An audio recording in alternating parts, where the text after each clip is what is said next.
Hey everybody. I know it's been a couple of months, but I'm finally back. As you know, I am a college student. I was in my dorm before. I'm in a completely different place now. Um, Trying to start a channel while you're in college is extremely tough because you don't really have the time to get it going and do what you need to do. But now that it's summer, I thought there's no better time to start getting right back into those videos and really pushing this channel and really getting to the top of the game. So once again, we are back with the He Gone Sports Podcast.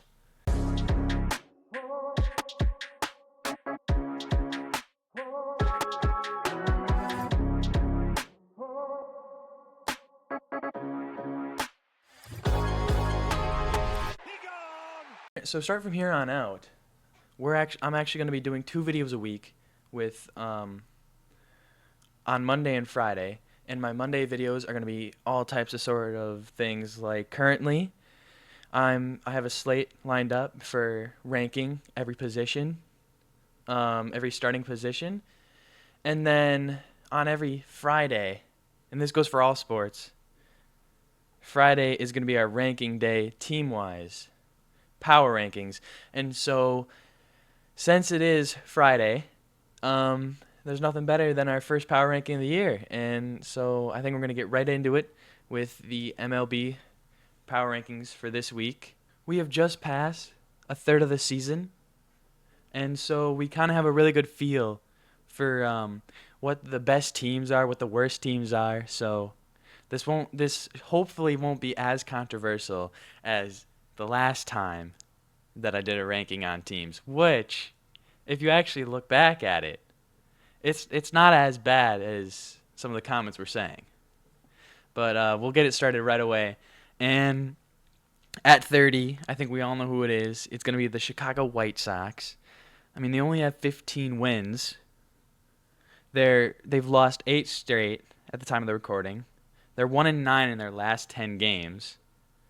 They are at negative 127 for run differential. And there's no one even close. The next worst is negative 75. They have one of the worst offenses you'll see. Granted, their pitching isn't as terrible as a team like the Rockies or even the Marlins, who are supposed to have a good pitching rotation. They actually, you know what? Chicago sucks. There's no way around it. Chicago sucks at everything. They're not a good team. They've won 10 home games, won 5 away games. They've lost 21 in both of those categories. They're 24 games back of first place in the entire league. So they're pretty much there's no shot that they make the playoffs at this point. And there's not really a team even close to being as bad as them. For number 29, we're going to have to go with the Miami Marlins. I mean, Miami was competing with Chicago a couple weeks back for being the worst team in the MLB. But they have started to heat up a little bit compared to Chicago, not compared to many other teams. But they are 5-5 in their last 10. They won their last game. They are at what I said before of a negative 75 run differential, so still pretty bad. Their offense is extremely subpar. Their pitching has not been what people thought it would be. As you'll see coming on Monday, they have one of the worst catchers in the entire MLB, and they're letting him play. It's embarrassing. And really, there's not a lot to say about these bottom teams. They're just bad. On that note, number 28 being the Colorado Rockies, they also have only 20 wins. They have less losses than Miami. That's the only reason they're above them. They once again are 5-5 in their last 10 with a win in their last game, and they're again at negative 75 run differential. They have a little bit of a better offense than Miami, but they have the worst pitching in all of the MLB.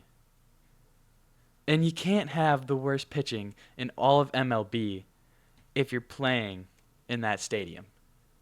Because you're already at a disadvantage playing in that stadium, but then to have such bad pitching in that stadium, it's a recipe for disaster. They have disaster contracts all over the place. They're paying Chris Bryant way too much. I don't even know what position he's even playing anymore because he just plays random positions. He rarely ever plays to begin with, and they really need to shake up that roster pretty bad. Now, at number 27 is the New York Mets. And I know New York Mets fans are going to be very mad at me for putting them this low, but I think they can all agree that they're not doing very good and that they're very bad. And like Jorge Lopez says, they're the worst fucking team. That right now tied for the worst record in the last 10 games with a 2-8 record. They did win their last one, and they have a negative 36 run differential.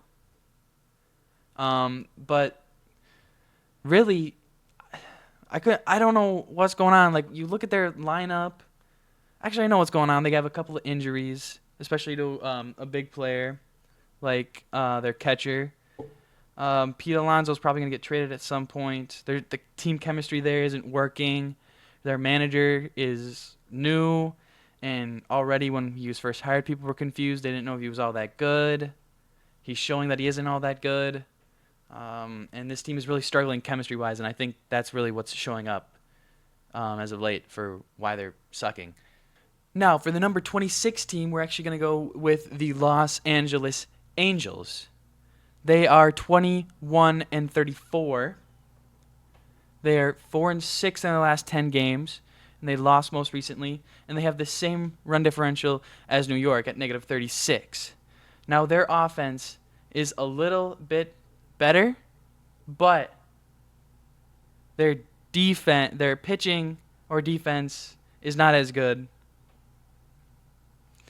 which makes up for having a better offense. You know what I'm saying? They have an absolutely putrid home record of 7-20.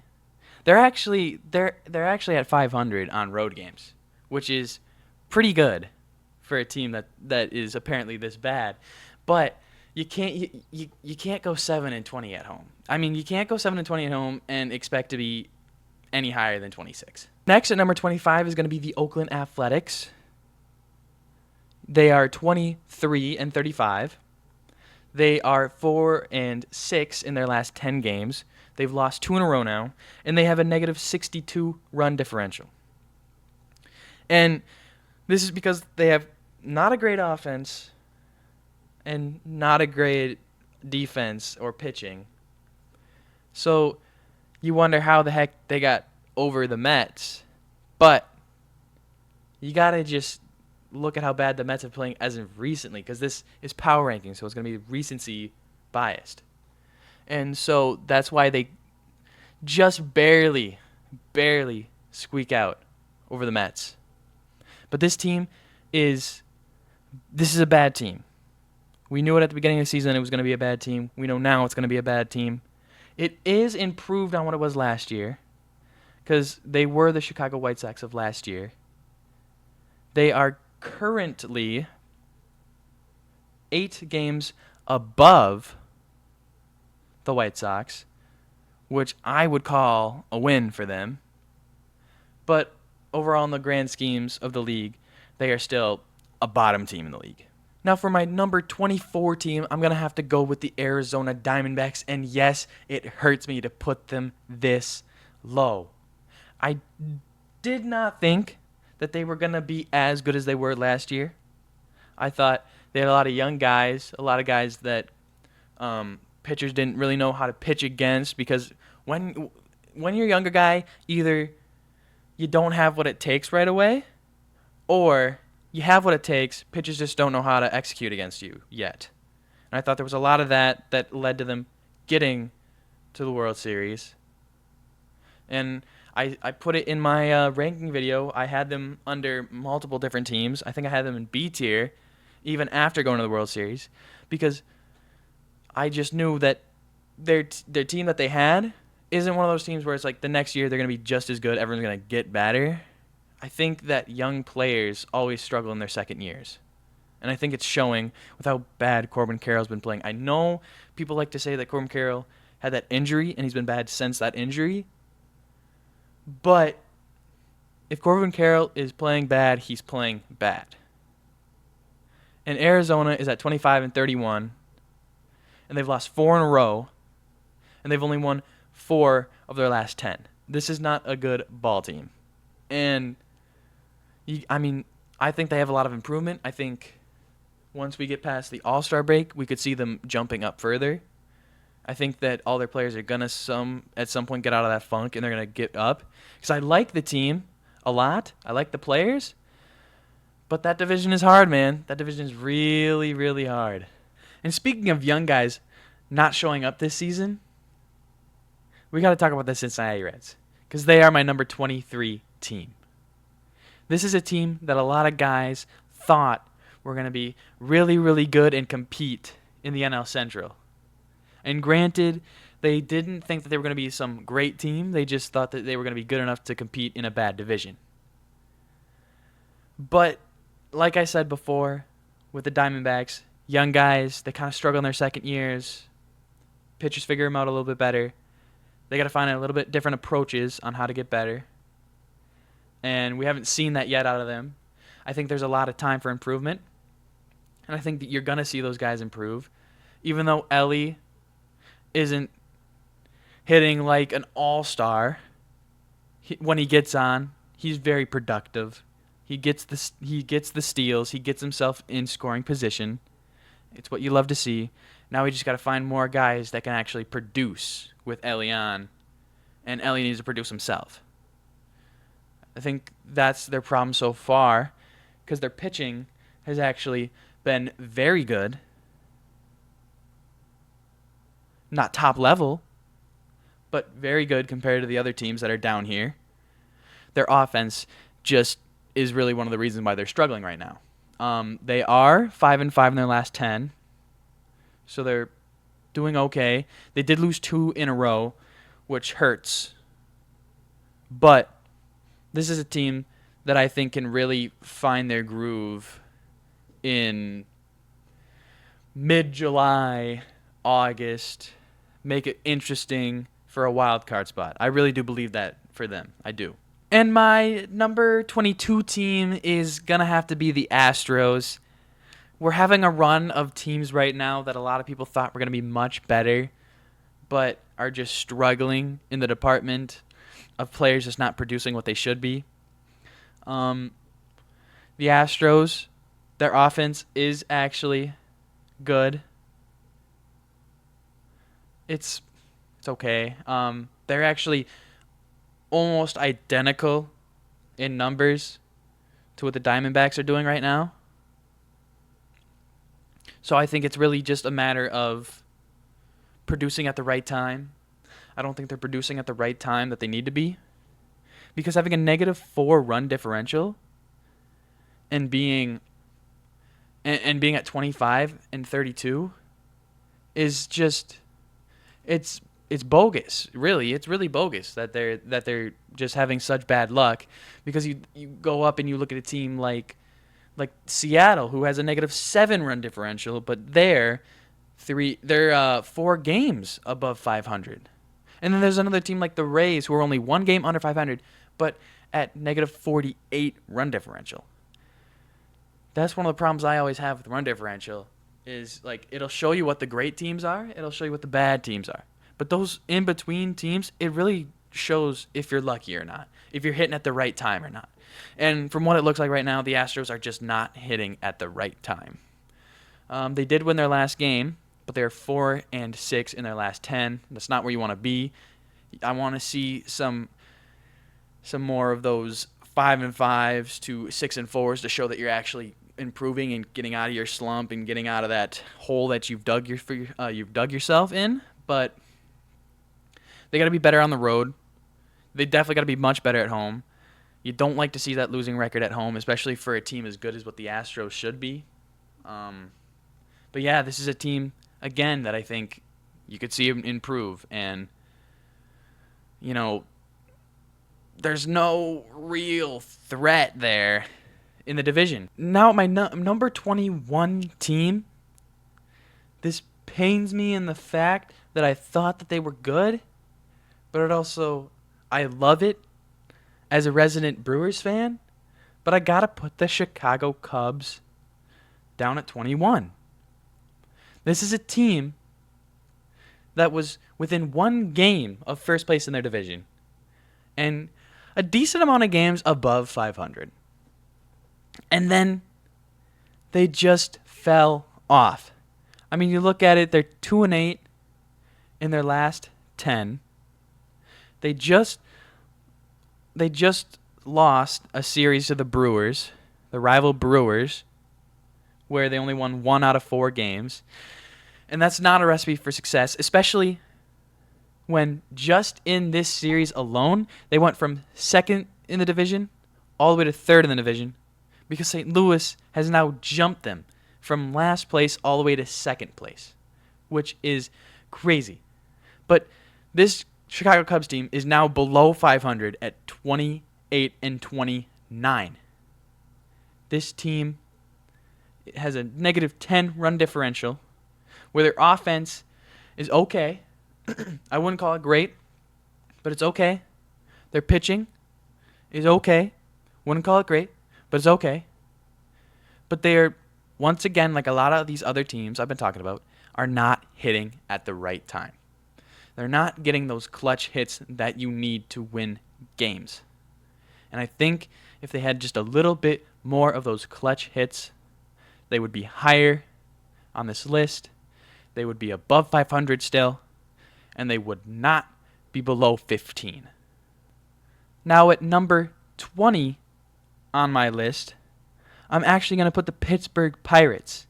Yes, I say that right. The Pittsburgh Pirates are going to be above the Cubs on my power rankings. That's going to give me a lot of flack, but I think they deserve it for just not being as terrible as the Cubs have been in the last 2 weeks.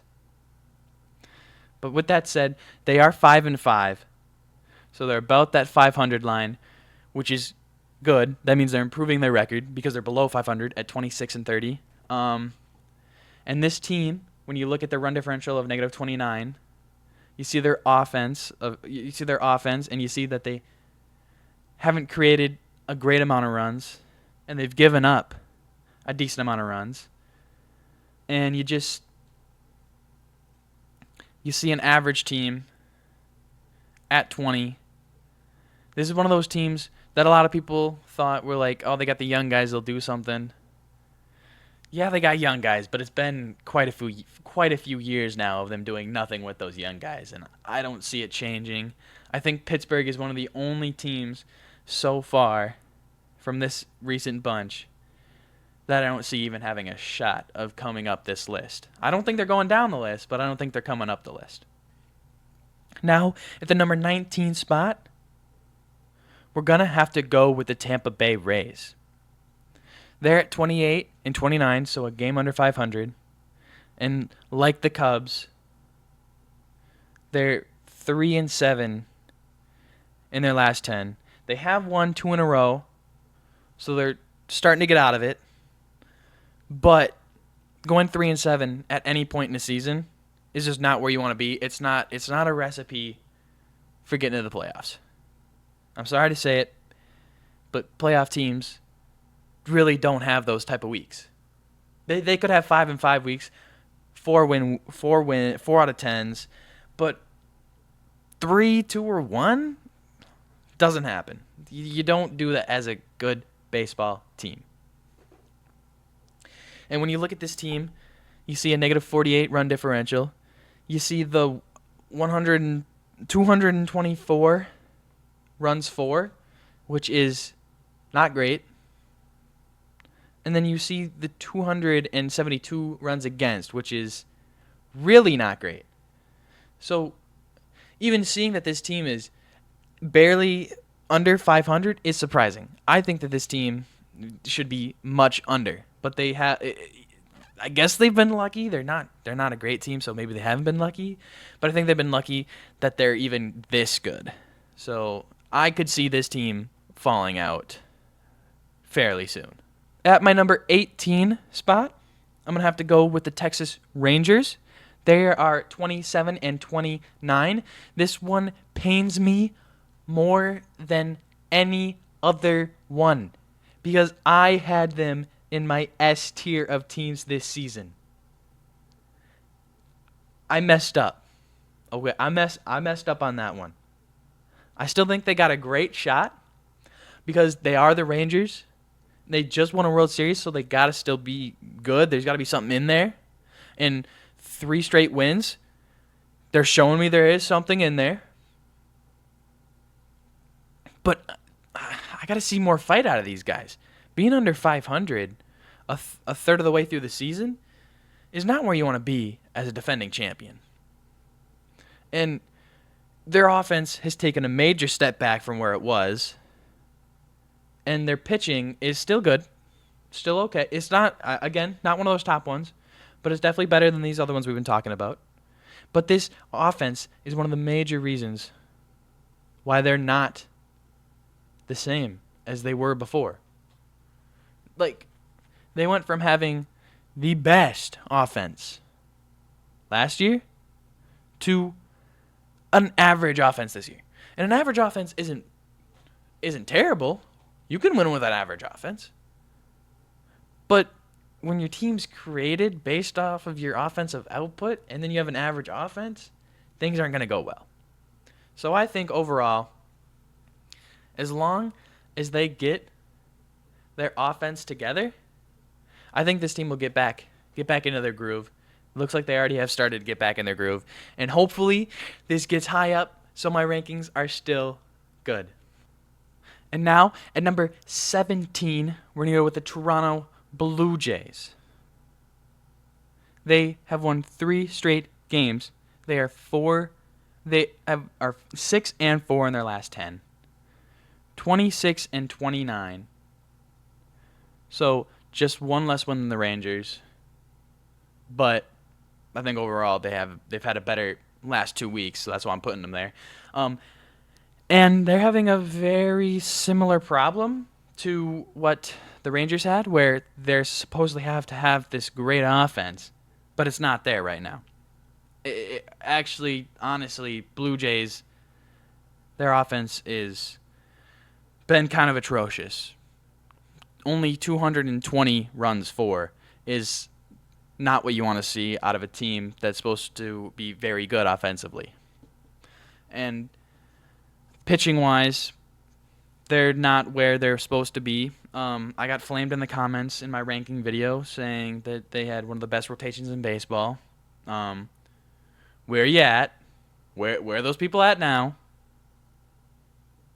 Granted, Alek Manoah is finally back in the majors. He pitched one very good outing. Haven't seen much news on him since.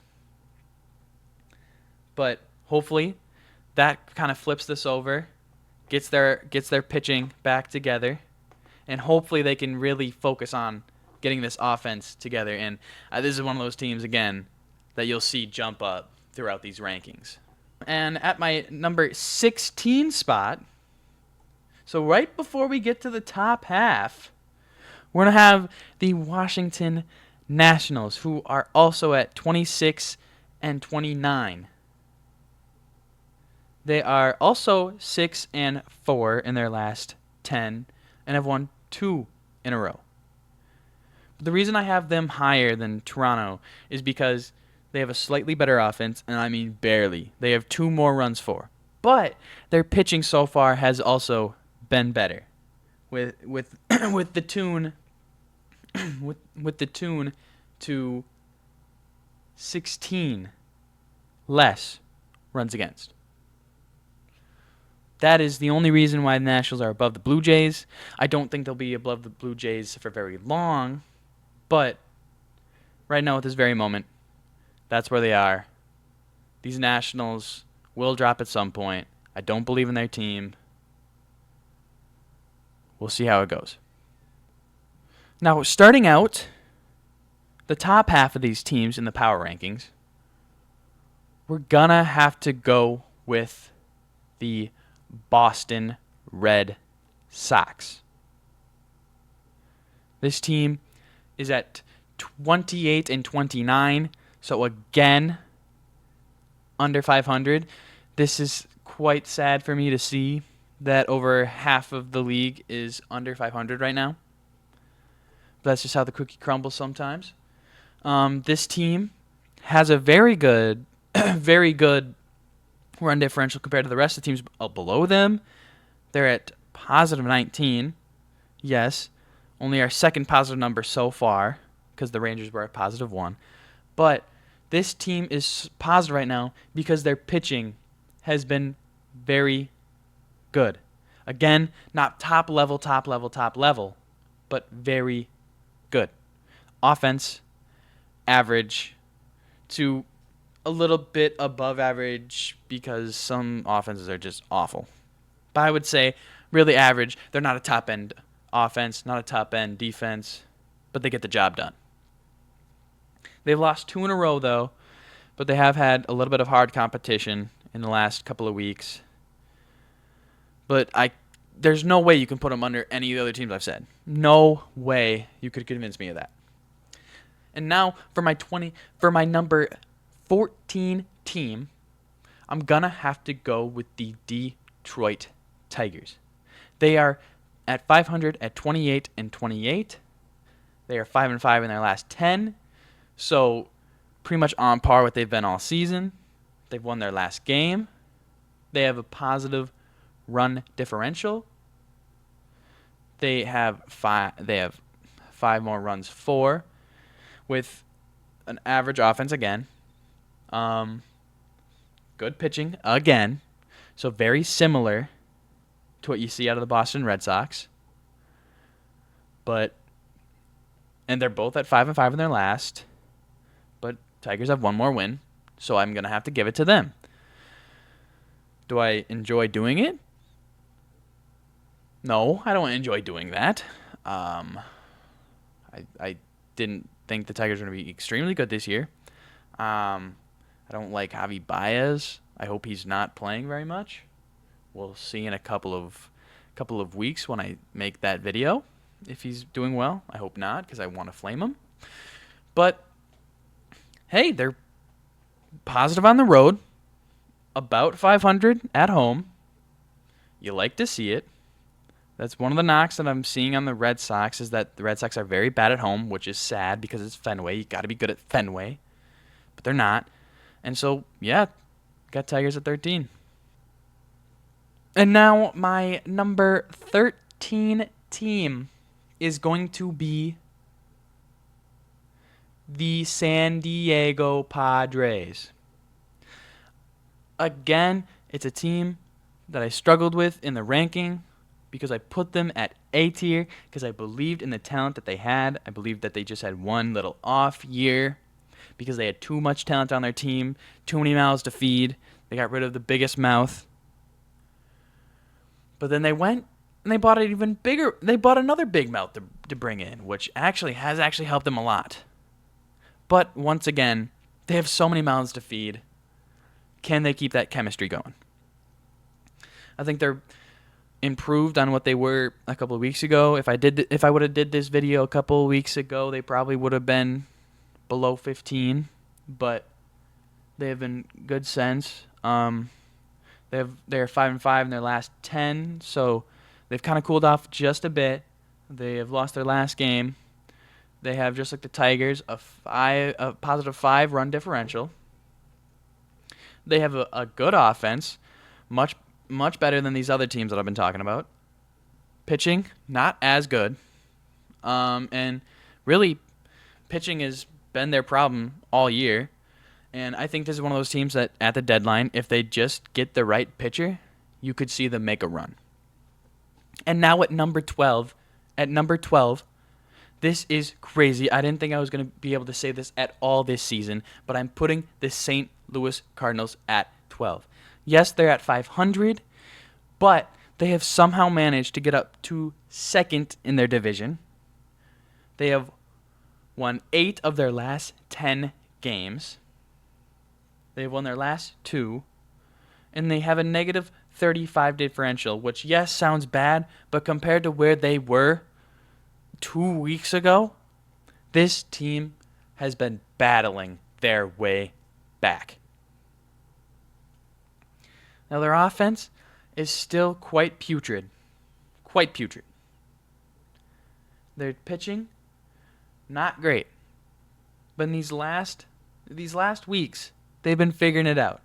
And it's evident in how many games they've won. Right? At the end of the day, it's a winner loss league. It's like in basketball, it's a make or miss league. In baseball, you either win or you lose. There's no ties. And this ball club has been winning a lot lately. At number 11, just missing out of the top 10, is going to be the Seattle Mariners. I am sorry that you are the only division to not have a team in the top 10, but it needs to be done. You can't be in the top 10 when you're only 4 games above 500 and 5-5 in your last. You can't be in the top 10 if you have a negative differential with those other numbers. You can't be in the top 10 with a putrid offense. Just because you have some of the best pitching does not mean you can have a putrid offense. And that's what the Mariners have. They have a putrid offense, very good pitching. The only reason they're keeping in games, the only reason they're even close is because they have very good pitching to keep them in games and that they're hitting in the right moments. A lot of these other teams, if they hit in the right moments, they're in. The Mariners are that team that are hitting in the right moment, and that's why they're in. But other than that, I don't like entirely what the Mariners are doing right now. I like the 10th inning walk-off that J.P. Crawford had. I like J.P., but I don't like what the Mariners are building right now offensively. I think they need to get much better offensively, and they could see an improvement and even crack the top 8. And now to get into the top 10. Yes, the top 10. We're going to start off with the San Francisco Giants. I don't know what I am talking about right now, but the San Francisco Giants are in the top 10 at 1 game above 500. Yes, I'm telling you that right. There are only 12 teams above 500 right now. 12 teams. 12 teams. But with that being said, San Francisco, I like them a little bit better than the Mariners, mainly because they are 7-3 in their last 10. And although they have a worse differential, their offense is good. Pitching, quite bad. But this offense is better than what Seattle has. And I'm a guy that likes some offense. As a Brewers fan, not getting to see much offense growing up, I love seeing some offense.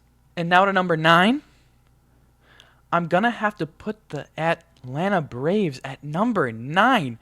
What am I talking about? Atlanta Braves, number 9? Could I have called this before in my rankings when I didn't put them in S tier? Maybe. But this team is not doing as well as they should. Like, a lot of those bottom teams are really not doing as well as they should. At least Atlanta's winning and in the top 10. But Atlanta's only at 31-23. They have the 8th best record in the MLB, and that is purely because Minnesota has lost more games. They have the same amount of games won as both Minnesota and Seattle. That's how you know that Atlanta is not where they want to be. Because Atlanta wants to be up there with Los Angeles and New York. That's where they should be. But when we look at it in their last 10, they're 4-6. They've lost 2 in a row. Their pitching is insanely good. Their offense is okay. Not up to sniff with those great teams, which is the biggest problem with them. And, of course, you hate to see it, but Ronald Acuna Jr. out for the year. You could see the Atlanta Braves slip out of the top 10. You hate to see that they're slipping out of the top 10, but you could see in the next 2 weeks them getting to at least 11. At the number 8 spot, I am putting the Minnesota Twins. They have the same record as Atlanta, 2 more losses. Their offense has been very good. Defense, pitching, not great, especially compared to these other teams in the top 10. But they're 7-3 in their last 10, which is crazy because when you look at where they were at the beginning of the season, they were doing awful. And then they had that 12 or 13, I forget what exact number it was, but that huge streaks of wins, and they have not looked back since. They have been one of the best teams in baseball since that happened. And they're doing this with injuries. With injuries. So when Royce Lewis comes back fully healthy, like fully healthy, and Byron Buxton fully healthy, which he's very close now, this could be a very scary team. Which sucks for me as a friend of a lot of Minnesota fans that I'm going to have to hear this blabber from them. But hey, my Brewers are pretty good too. And speaking of my Brewers, at number 7, I'm going to have to put my Milwaukee Brewers. They are 33-23, finally 10 games above 500. They are 6-4 in their last 10, 2 wins in a row.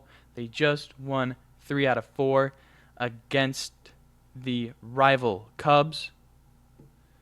The hitters are starting to hit. We have Bryce Terang, who is playing great compared to last year. He is one of the best second basemen in baseball right now. Defensively, he is the best. He has a great average. He is producing on the base paths, second in steals. We have a MVP level catcher, which you don't hear all that often, that your catcher's MVP level, but we got him. William Contreras is one of the best hitters in baseball. Defensively, he's not as stout as he was last year, but he is still very good. Christian Yelich is always going to be Christian Yelich, still has a very high average. The power numbers dropped off after the first couple weeks of the year, but he is starting to get back into his own. We could see him surging up late in these next couple weeks. And then you've got Joey Ortiz, who's playing much better as of late. He has a good average. He's great on the base paths. He's great on defense. Willie Adames is finally hitting home runs, which is what you need from him, because if he's not doing that, he's striking out. And we're doing this without Rhys Hoskins. So, how do you do this without Rhys Hoskins, your number 1 power hitter? Well, I'll tell you how you do it. You have Blake Perkins come out and have the greatest game he's ever had in his life with 1 home run robbed, 1 diving catch, and another catch on the wall. Like, he had a monster game the other day. And I'm telling you, these Brewers could find themselves in the top 5 very soon. And that is the most unbiased thing you'll hear in this video. Unbiased. But now, we got to get to number 6. And with that number 6 spot, I'm going to have to hand it off to the Kansas City Royals. And hats off to the Kansas City Royals this season. They have completely surprised me. They are 21-8 at home. They are actually under 500 away, but they are so good at home this year that they have one of the best records in baseball. Currently, they are on a one game lose streak. Means nothing. They're 6-4 in their last 10. They have a plus 80 run differential. Their offense is very good, on the same level as the Brewers, so that's how you know that they're very good. Not biased at all. And their pitching is superb. Beautiful. And that's what you need. As long as you have great hitting, great pitching, you're going to be one of the best teams in baseball. And that's exactly what the Kansas City Royals are. And now for the number 5 spot. I hate to do it, but I got to put the Orioles at number 5. They are 35-19, which is a very good record. They are a very good team. And they are 6-4 in their last 10. But there's one team that they're fighting with that I'd have to say has been better in the last week. But we're talking about the Orioles right now. So they've got a 69 run differential. Great for them. They have superb pitching and defense, just like the Royals. They have a great offense, just like the Royals. And they are both good at home and away.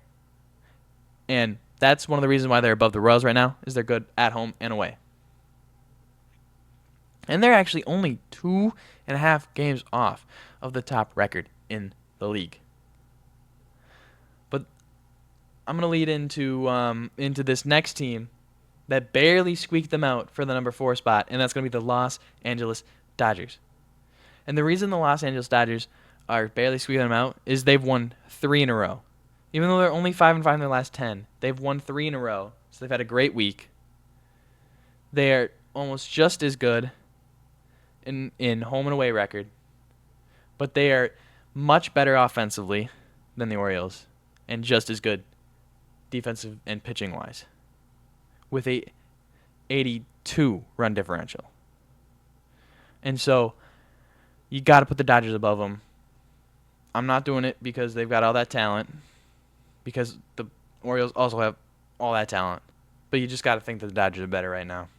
And that leads us to our number 3 spot, where I'm actually going to have to put the New York Yankees there, because they're 6-4 in their last 10 with a 92 run differential. They are very good offensively, not not the toppest tier, but top tier. And they are the best pitching defense team in the league. And it's not close right now. It's not even close. They are so good right now. But there's 2 teams better than them. I hate to say it, but there's 2 teams better than them.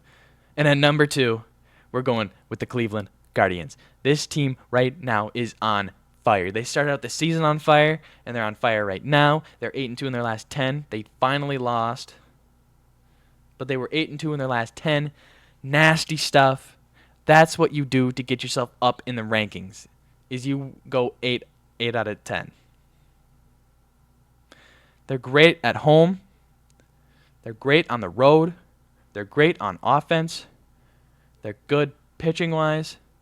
It's a great club. And they're a great team. And now the moment you all been waiting for, the number 1 spot, the number 1 team in my power rankings, in my first power rankings of the year, is going to the Philadelphia Phillies. This team has the best record in baseball, has 22 home wins. 22 home wins. That is more home wins than the Angels, the Rockies, the Marlins, and the White Sox. There's no other team in the league that can claim they've won 20 home games. This team is 6-4 in their last 10, won their last game, have a 93 run differential, and that's coming off the backs of being the best offensive team in baseball right now. By a wide margin, again, one of the best offensive teams. And their pitching is quite up to snuff. Quite a good pitching and defensive team. I don't think you can say anything else other than the fact that the Philadelphia Phillies are the best team in baseball right now, and I don't see it changing at all. Thank you. Now, this is only my first power ranking so far this year. So I want y'all in the comments to tell me what you think you liked, what you think I was good, what you think I was wrong about. I'd love to hear your opinions. Take some of your account into it for next week's power rankings. And starting next week, we'll have that ability to tell you if they've gone up, gone down. It's always hard on that first attempt that you take because you're going off of a full season instead of just a week. But so right after this one, we'll look week by week. It'll be so much easier to do. And I hope you've enjoyed what you've seen so far. I can't wait to get more videos going for you guys. And thank you very much for watching. And I'll see you on Monday for the catcher's rankings.